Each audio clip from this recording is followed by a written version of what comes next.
एक भयानक राक्षस घर के अंदर मौजूद लोगों को घूर रहा था। बूढ़े पिता ने धीरे से अपनी बंदूक उठाई, दरवाजे के बाहर निकले और उस राक्षस पर निशाना साधा। तभी वो राक्षस छत की खिड़की से अंदर घुसने ही वाला था।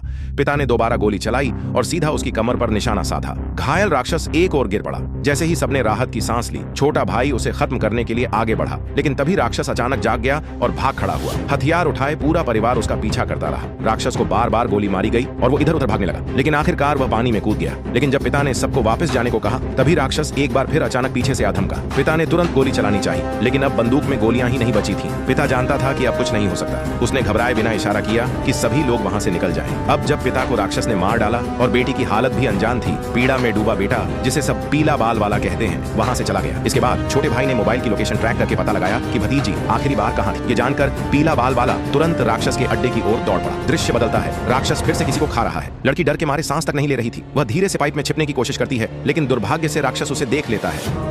राक्षस की चीखों को सुनते हुए पीला बाल वाला राक्षस के अड्डे तक पहुंचता है और वहां का दृश्य देखकर सन्न रह जाता है। चारों ओर सिर्फ हड्डियां ही हड्डियां थीं। वो लगभग टूट जाता है पर हार नहीं मानता। तभी ऊपर से राक्षस नीचे उतरता है। उसके मुंह में एक इंसान का हाथ है। पीले बाल वाला पहचान जाता है कि वह उसकी बेटी की बांह है। वो तुरंत ऊपर चढ़ता है और राक्षस का पीछा करता है।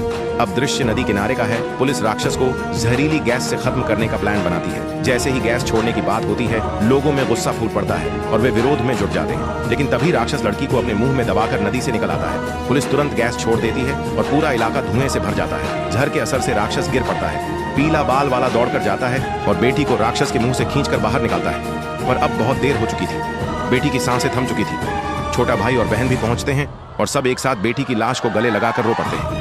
बेटी की मौत का बदला लेने के लिए पीला बाल वाला एक बोर्ड उठाता है और राक्षस पर टूट पड़ता है। छोटा भाई पेट्रोल बम फेंकता है। भीड़ भी साथ देने लगती है और पेट्रोल डालकर आग लगा देते हैं। बहन एक जलता हुआ तीर उठाकर राक्षस पर निशाना लगाती है।